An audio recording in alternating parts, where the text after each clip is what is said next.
panels across the front of the Capitol here, and the installation is called What a Difference a Year Makes.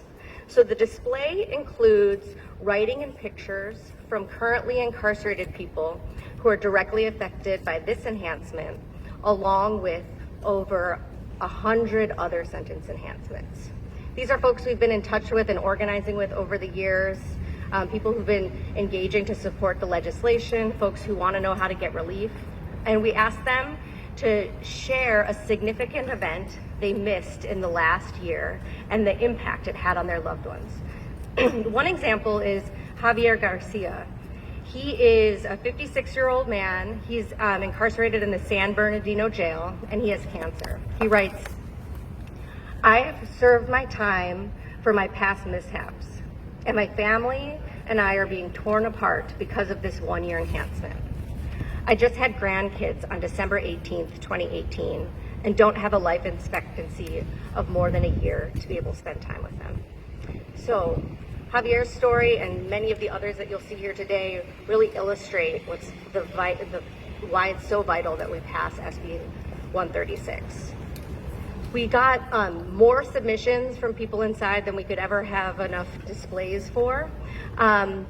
But some of the themes that we saw were around people missing the first day of school for their children, funerals, taking care of sick relatives, births, family reunions, holidays, and anniversaries.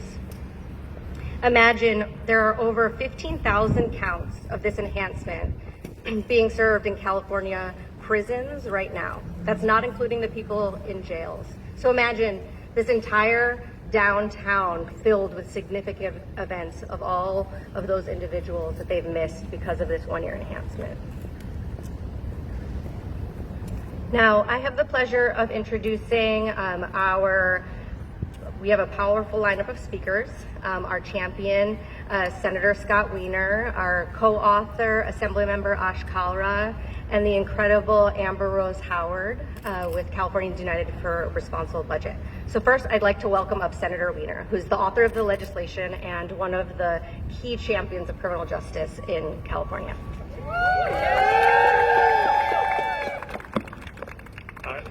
Thank you. I want to thank Ella Baker for its incredible leadership and this entire coalition, which has been fighting for so long, long before I had the honor of serving in the Senate for reforming our broken criminal justice system. I want to thank all of our co-authors, but two of our co-authors are here today. My colleague in the Senate, Senator Steve Bradford, who has been fighting this fight for so long, and I've learned a lot just in watching how he goes about this work. And my colleague in the Assembly, Assemblymember Ash Kalra, who also just has a long track record fighting for some of our most marginalized communities. You know, it's very fashionable for people in both parties to talk about the need to end mass incarceration, that we are incarcerating too many people who do not need to be incarcerated, who can be helped and rehabilitated in other ways, that when we do incarcerate people, we're doing it for too long, that we are tearing apart families, that we are tearing apart communities, that it is incredibly expensive in terms of sucking resources away from other critical needs like education and the social safety net. People talk about the need to end mass incarceration, but then when the rubber hits the road is when you propose the specific steps that we need to take to actually reduce mass incarceration. It's not enough just to say we want to have less mass incarceration, we want to end it. It's not enough to say it. You have to take tangible steps to get there. And that means diverting people from incarceration. And it means when people are incarcerated, to have it be for a shorter period of time, shorter sentences, fewer sentencing enhancements. And we became addicted to sentencing enhancements in California with 150 enhancements that turn what should be a short sentence of 6 months or a year and a half into all of a sudden multiple years or even 5 or 10 years for a low-level, non-violent crime, where someone can be rehabilitated and reintegrated into the community, and yet we are keeping them just sitting in prison for no reason, for no benefit to anyone, and spending a lot of money and making it harder for them in terms of keeping them away from their community and making it harder to reintegrate. So SB 136 is one significant step we can take to move away from this model of over-incarceration, of over-enhancements.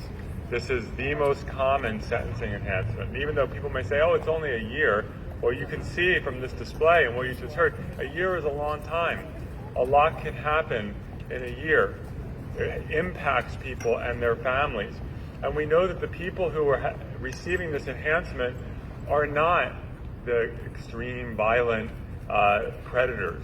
There are other enhancements and sentences where those folks are being held accountable.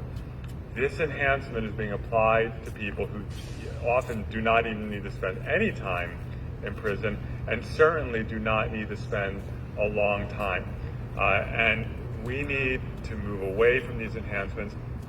Every time that this enhancement is applied, it costs California taxpayers $80,000 every single time, and it is being applied tens of thousands of times.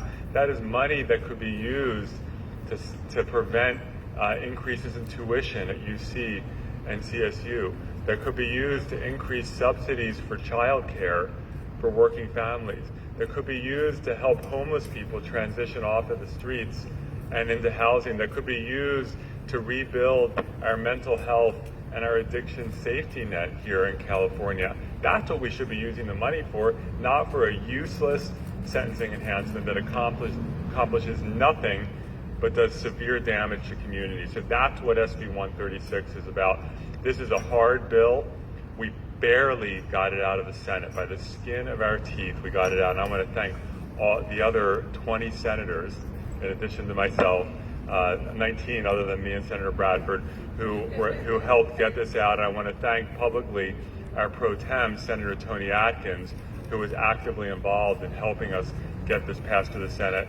We're going to have a hard fight in the Assembly, but I know we're going to do it with your help in making the case. So thank you very much.